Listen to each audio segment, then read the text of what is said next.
हाँ नाज़रीन, drama serial कभी मैं कभी तुम की आने वाली नेक्स्ट एपिसोड में आप देखेंगे कि इधर रबाब जैसे ही अदील के माँ बाप को घर से निकालेगी। अब उनके पास और कोई ठिकाना तो है नहीं, लेकिन अदील की माँ बहुत ज़्यादा शर्मिंदा है अपने शोहर के सामने, और वो कहती है कि मुझे नहीं मालूम था जिस बेटे पर मैंने इतना भरोसा किया वो हमें दर बदर की ठोकरें खिलाएगा।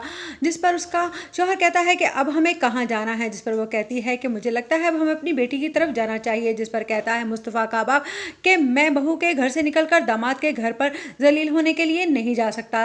मुस्तफ़ा की माँ के समझाने के लाख बावजूद वो कहता है कि मैं किसी ओल्ड होम में जाने को तरजीह दूंगा, अगर तुम्हें जाना है अपनी बेटी या बहू की तरफ तो तुम जा सकती हो। जिस पर वो कहेगी मुझे आप ही के साथ रहना है। उधर आप देखेंगे कि मुस्तफ़ा और शर्जीना के दरमियान एक ही बात का झगड़ा है, और वो है शर्जीना को मुस्तफ़ा ना टाइम दे रहा है और ना ही अपने आने वाले बच्चे की खुशी की तरफ उसका ध्यान है।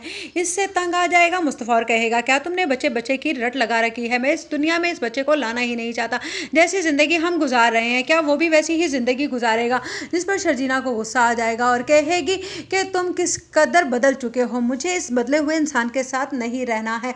उधर आप देखेंगे कि रबाब कहेगी कि कुछ भी हो अदील को अब अरेस्ट करवा कर ही रहूंगी। उसने क्या समझा था कि ये माल उसके बाप का है, उसने अपने माँ बाप को भी धोखा दिया, इस कदर घटिया इंसान पर मैंने भरोसा किया और उससे शादी की। जिस पर उसका बाप कहेगा मैंने तुम्हें पहले दिन ही समझाया था कि ये कमतर लोग कभी भी किसी के नहीं हो सकते, लेकिन रबाब बेटा तुमने मेरी बात सुनने की कोशिश ही नहीं की। उधर नताशा भी हाथ खड़े कर देगी और अदील से कहेगी मैं तुम्हारी कोई मदद नहीं कर सकती क्योंकि सलमान मुझ पर बहुत भरोसा करता है और उसके पास सब कुछ है, तुम्हारे पास है ही क्या।